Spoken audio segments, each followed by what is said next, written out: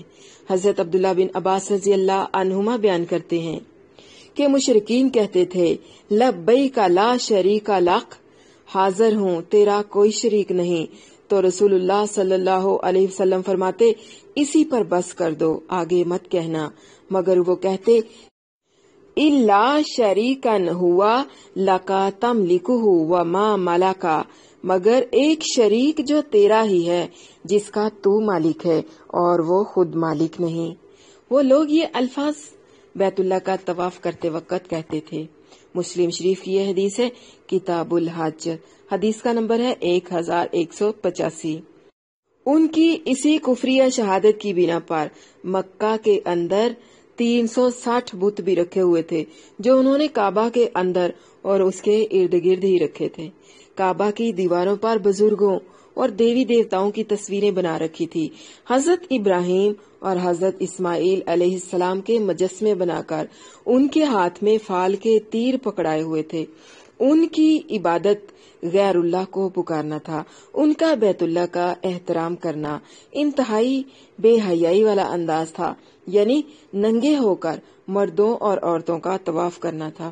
اور ان کی نماز کیا تھی؟ استغفر اللہ، تالیاں پیٹنا، سیٹیاں بجانا، قوالیاں کرنا، یعنی سارے کے سارے طریقے مشرکانہ۔ ایسے لوگ اللہ کے سب سے پہلے اور افضل گھر کے تو کجا اس کی کسی چھوٹی سی مسجد کے بھی متولی، مجاور یا خادم بننے کا حق نہیں رکھتے۔ اس لیے ان سے کعبہ اور دوسری مساجد کو آزاد کروانا ہے۔ آزاد کروانا مسلمانوں پر فرض ہے۔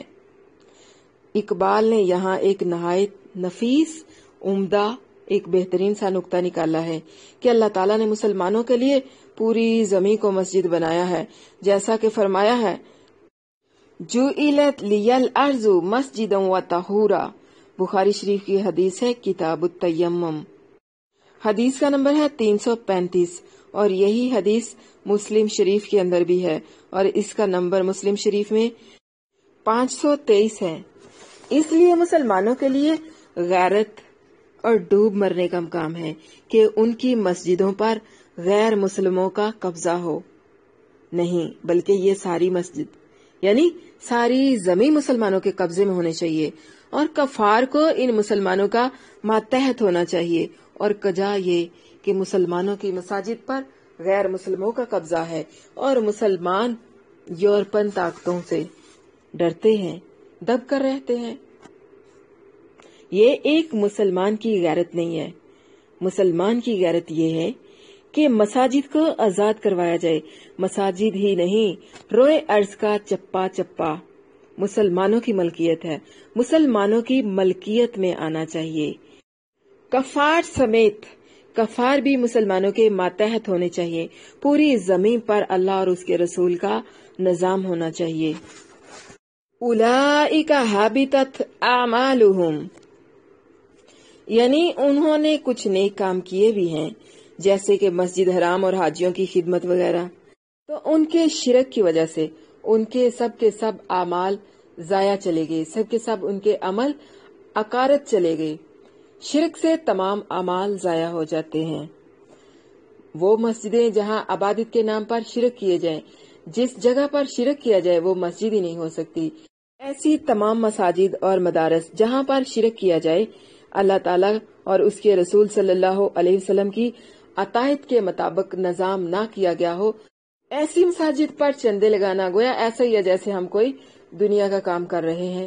مشرکین مکہ فخر اور عزت کے لیے کام کرتے تھے، وہ یہ سب بزنس کی خاطر کرتے تھے، ان کا کاروبار چلتا تھا، ان کو مالی فائدے حاصل ہوتے تھے۔ اللہ نے ان پر کھلے عام تنقید کر دی کہ ایسے لوگوں کے تمام عمل جو ہے وہ ضائع ہو گئے۔ کس وجہ سے؟ Point B noted,